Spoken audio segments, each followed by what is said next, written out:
Hello guys, welcome to my channel Deepa education जे। आज की इस वीडियो में मैं आपको यूपी लेखपाल भर्ती 2022 की परीक्षा योजना कैसी है, इसका पाठ्यक्रम कैसा है और इसमें किस टाइप के पिछली बार की परीक्षा की अपेक्षा क्या सिलेबस में इंक्लूड किया गया है के बारे में बताऊंगी। आई होप मेरे यूपी लेखपाल में जो भी अभ्यर्थी इस परीक्षा में शामिल होने वाले हैं उनके लिए ये वीडियो बहुत ही ज़्यादा हेल्पफुल होगा। तो सेशन को लेट नहीं करते हुए सेशन को स्टार्ट करते हैं। और जो भी व्यूअर्स इस चैनल पर नए हैं तो प्लीज़ आप मेरे चैनल को सब्सक्राइब कीजिए और बेल आइकन को प्रेस कीजिए ताकि आने वाली नोटिफिकेशन आपको मिल सके। Let's start. तो सबसे पहले हम आपको बताते हैं कि इसकी परीक्षा योजना क्या है। तो सबसे पहले परीक्षा योजना 4 पार्ट में डिवाइड है। सामान्य हिंदी, गणित, जीके और ग्राम समाज व विकास। ये 4 सब्जेक्ट आपकी यूपी लेखपाल भर्ती परीक्षा में शामिल होंगे। इसके अलावा बात करें तो प्रश्नों की संख्या क्या होगी, उनके निर्धारित अंक क्या होंगे और समय अवधि कितनी होगी वो भी आपको बताती हूँ। तो 4 सब्जेक्ट हैं और 4 सब्जेक्ट के अलावा इस 4 सब्जेक्ट में 25-25 प्रश्न आएंगे और प्रत्येक प्रश्न का 1 नंबर का निर्धारित अंक निर्धारित किया गया है, मतलब कि एक प्रश्न 1 नंबर का होगा। अब जैसे सामान्य हिंदी में 25 प्रश्न होंगे 25 अंक के, गणित के 25 प्रश्न होंगे 25 अंक के, जीके के 25 प्रश्न होंगे 25 अंक के, ग्राम समाज के 25 प्रश्न होंगे 25 अंक के। अब यहाँ पर समय अवधि बता देती हूँ कि 2 घंटा यानी 120 मिनट की होगी। अब आगे बताती हूँ कि अगर हम योग की बात करें तो यस, ये पूरे टोटल मिलाकर आपके हो गए 25 हिंदी के, 25 गणित के, 25 जी के और 25 ग्राम समाज व विकास के, यानी 100 क्वेश्चन। निर्धारित अंक भी आपके 100 हो गए। अब निगेटिव मार्किंग है कि नहीं, तो लेखपाल भर्ती परीक्षा में निगेटिव मार्किंग है 25%, यानी कि हाँ, तो इस परीक्षा में निगेटिव मार्किंग है 125%, यानी आपके 1/4, यानी आपके 1/4 निगेटिव मार्किंग होती है। अच्छा, ज़रूरी नहीं है ये कि जैसा पहला पैटर्न में किसी भी तरीके का कोई भी चेंजेस नहीं किया गया है। आगे इस वीडियो में मैं आपको यूपी लेखपाल का पाठ्यक्रम भी बताती हूँ। तो सबसे पहले हम जानते हैं कि तो इस पाठ्यक्रम में हिंदी में है आपके समास, पर्यायवाची, तत्सम तद्भव, संधि, वाक्यांश के लिए एक शब्द, मुहावरे, वचन, काल, कारक, वर्तनी, अपठित गद्यांश पर आधारित प्रश्न, वाक्य संशोधन, लोकोक्ति और अनेकार्थी शब्द। ये पाठ्यक्रम आपका हिंदी का हो गया। गणित में तीनों गणित यानी अंकगणित, बीजगणित और रेखा गणित, ये तीनों का सिलेबस इसमें इंक्लूड है।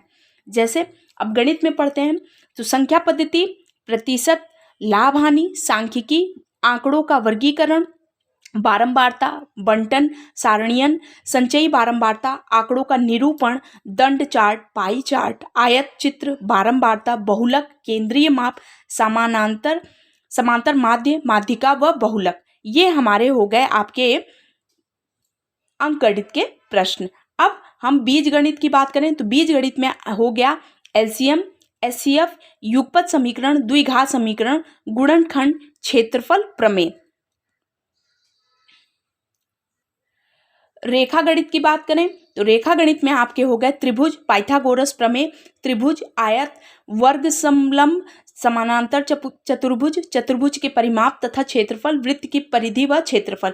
तो हम गणित के सिलेबस में देखते हैं कि पूरा गणित, जैसे अंक गणित, बीज गणित और रेखा गणित, इसमें लेखपाल की भर्ती परीक्षा में गणित के सिलेबस में इंक्लूड है। आगे हम आपको बताते हैं कि सामान्य ज्ञान में क्या क्या चीज़ें सिलेबस में इंक्लूड हैं। तो सामान्य ज्ञान में सामान्य विज्ञान, राष्ट्र तथा अंतर्राष्ट्रीय महत्व की समसामयिक घटनाएं, भारत का इतिहास, भारतीय राष्ट्रीय आंदोलन, भारतीय राजस्व व्यवस्था, भारतीय राज व्यवस्था तथा अर्थव्यवस्था, दैनिक अनुभव तथा प्रेक्षण से संबंधित विषयों सहित विज्ञान के सामान्य प्रबोध, यानी कि आप जो सामान्य जो दैनिक जीवन में जो सामान्य विज्ञान के जो महत्व हैं उन पर भी, उनसे संबंधित भी प्रश्न होंगे जिसकी किसी भी सुशिक्षित व्यक्ति से अपेक्षा की जा सकती है।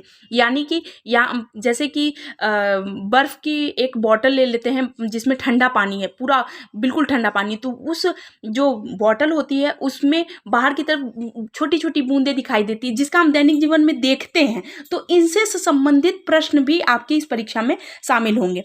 इसके आगे अगर बात करें तो भारत के इतिहास के अंतर्गत आर्थिक, सामाजिक, सांस्कृतिक, राजनीतिक पक्षों पर व्यापक जानकारी, भारतीय राष्ट्रीय आंदोलन पर अभ्यर्थियों से भारतीय स्वतंत्रता आंदोलन की प्रकृति ज्ञान अपेक्षित है। भारतीय राज्य व्यवस्था तथा अर्थव्यवस्था के अंतर्गत भारतीय राज्य व्यवस्था, भारतीय संविधान, भारत की अर्थव्यवस्था वेरी इंपॉर्टेंट तथा नियोजन के व्यापक लक्षणों की जानकारी पर प्रश्न होंगे।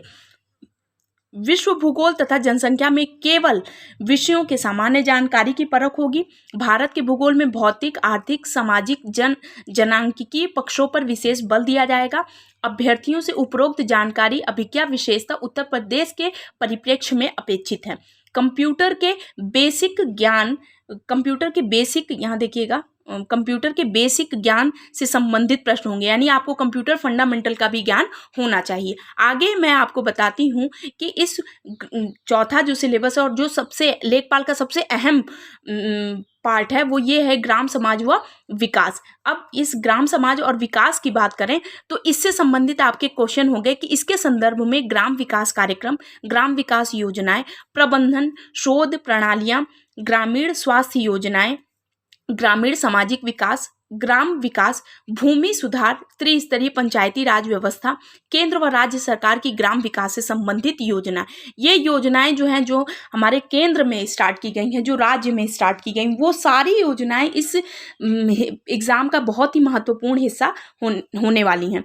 तो हम इसमें किसी भी एक भी पक्ष को हम अनदेखा नहीं कर सकते। हम यहाँ पर हमने बता दिया आपको कि ये चारों के चारों सिलेबस आपके बहुत ही ज़्यादा महत्वपूर्ण हैं।